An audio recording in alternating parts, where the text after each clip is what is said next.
আপনারা ইতিমধ্যে লক্ষ্য করেছেন বাংলাদেশ সরকারের বিরোধী দলের জামাত ইসলামীর শ্রদ্ধেয় আমির ডক্টর শফিকুর রহমান হাফিজাহুল্লাহ যেই সমস্ত মানুষেরা বন্যায় ক্ষতিগ্রস্ত হয়েছে সেই সমস্ত মানুষদের দিকে তিনি দানের হাত বাড়িয়ে দিয়েছে। এটা দেখে আবার কিছু মানুষের মধ্যে চুলকানি শুরু হয়েছে, জ্বালা যন্ত্রণা শুরু হয়েছে যে জামাত মানুষদেরকে সাহায্য সহযোগিতা করে মানুষদেরকে কিনে নিচ্ছে। আপনারা কেউ রাজনীতি হিসাবে নেবেন না।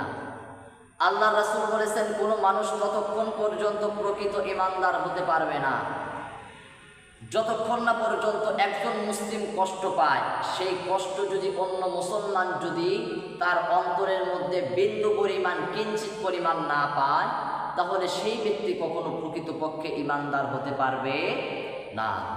অর্থাৎ মনে করেন আমি বিপদে পড়েছি, আমার অন্য কোনো সমস্যা হয়েছে, আর্থিক সমস্যা বলেন, অথবা আমি অ্যাক্সিডেন্ট হয়েছি, অথবা যে কোনো বিপদে আমি পড়েছি, আমি যে পরিমাণ কষ্ট পেয়েছি এই কষ্টটা যদি অন্য মানুষ দেখার পরে শোনার পরে যদি অন্য মুসলমানের অন্তরের মধ্যে গিয়ে এটা ধাক্কা না দেয়, যদি তার অন্তরের মধ্যে যদি কিঞ্চিত পরিমাণ কষ্ট না পায়, তাহলে সেই ব্যক্তি প্রকৃত ইমানদার হতে পারবে না। সম্মানিত উপস্থিতি, যদি আপনি ভালো কাজ করতে পারেন ভালো কাজ করেন, যদি ভালো কাজ করতে না পারেন, যেই ব্যক্তি ভালো কাজ করে তাকে আপনি সাপোর্ট করেন, কিন্তু আপনি যেন অন্যায় কাজ করেন না, আপনাকে দিয়ে যেন অন্যায় কাজ না হয়। আমরা এমন মুসলমান হয়েছি, সমাজের মধ্যে দেখা যায় যদি একজন সন্তানের যদি সরকারি চাকরি হয়, পাশের বাড়ির জনের কিন্তু আর ঘুম হয় না। কেন হয় না? যে সেই সন্তানের বাবা মানুষের বাড়িতে কামলা দিয়ে খায়, মানুষের ধারে ধারে ঘুরে ঘুরে খায়, মানুষের কাছে হাত পেতে খায়, তার সন্তানের সরকারি চাকরি হয়েছে, আর আমার এত অর্থ সম্পদ থাকা সত্ত্বেও আমার সন্তানের চাকরি হয় না। কিভাবে তার সন্তানের চাকরিটা বাদ দেওয়া যায়, কিভাবে সন্তানের চাকরিটা নষ্ট করে দেওয়া যায় যাতে করে চাকরি না হয়? পাশের বাড়ির জনের কিন্তু সেই দিন আর ঘুম হয় না। এই চাকরি নিয়ে তিনি বিভিন্নভাবে মনের মধ্যে জল্পনা কল্পনা করে এবং লাস্টে গিয়ে দেখা যায় তার নামে অনেক কিছু মামলা দিয়ে তার চাকরিটাই দেখা যায় যে বাদ করে দেয়। আমরা এমন মুসলমান হয়েছি। একজন যে ভালোর দিকে একটু এগিয়ে যাবে, একজন যে একটু ভালোভাবে দিনকাল কাটাবে, আমাদের অনেকের কিন্তু এটা দেখে আবার সহ্য হয় না।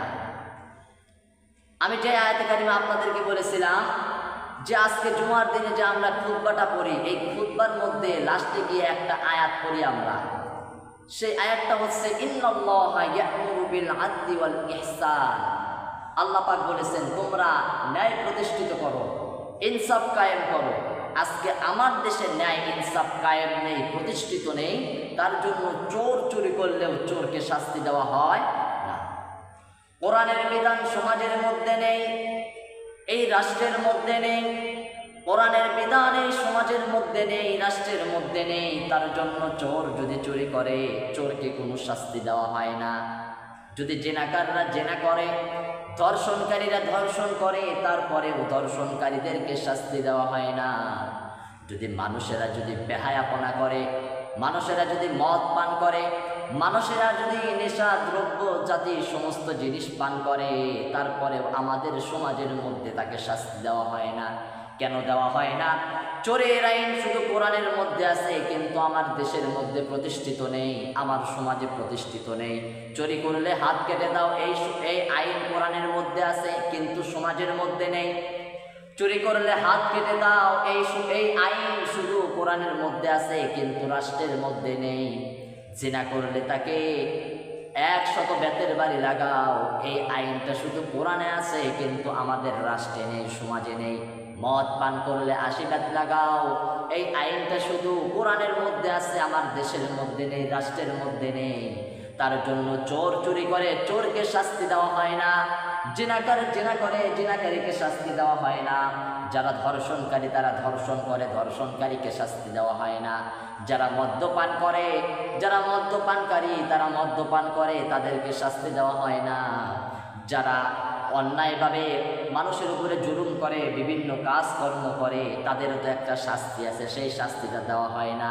কারণ সমাজের মধ্যে আমাদের এই আইনগুলো প্রতিষ্ঠিত নেই, তার জন্য সবাই যে কোনো অপরাধ করতে সাহস পায়। কিন্তু যদি সমাজের মধ্যে একটা চোরকে যদি কোরআন অনুযায়ী, কোরআন যেই আইন দিয়েছে সেই আইন অনুযায়ী যদি একটা চোরের হাত বাংলার জমিনে বাইতুল মুকাররম মসজিদের সামনে গিয়ে যদি সেই চোরকে হাতটা কেটে দেওয়া হতো, তাহলে দেশের মধ্যে যত চোর আছে সমস্ত চোর ওই একটা শাস্তি দেখে শিক্ষা নিয়ে নিত। যদি একটা জেনাকারকে শাস্তি দেওয়া হতো, তাহলে সমস্ত জেনাকারীরা সেখান থেকে শিক্ষা নিত। তার জন্য আমাদেরকে